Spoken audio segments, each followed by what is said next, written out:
Welcome to our channel. Today we how to connect Simply Business to upload documents for broker review. Detailed guide step by step clearly.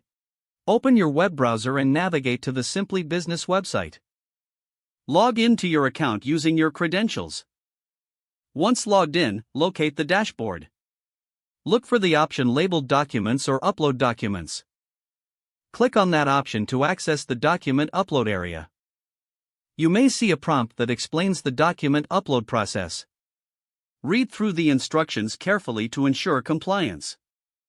Next, find the Upload button, which will allow you to select files from your device. Click on the Upload button.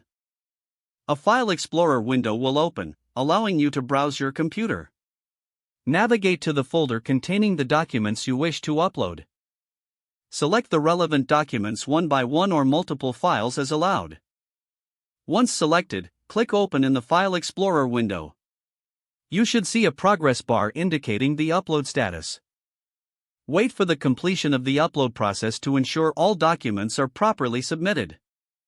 After the upload is complete, you will receive a confirmation message on the screen. Review the uploaded documents to ensure accuracy and completeness. If necessary, you can edit or delete any incorrect uploads. Once confirmed, navigate back to your dashboard to check for any further instructions. Keep an eye on your email for updates from your broker. That completes the process of connecting Simply Business to upload documents for broker review.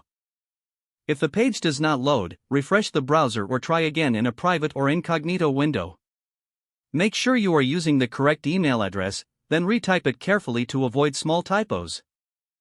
If your password is not accepted, use the reset option and create a new strong password you can remember.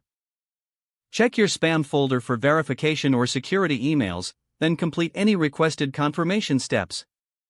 Enable two-factor authentication if available to improve account security and reduce unauthorized access risk.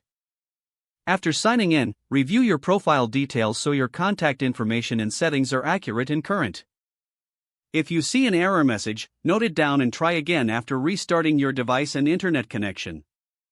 Don't forget to like this video and subscribe to our channel for more step-by-step tech guides.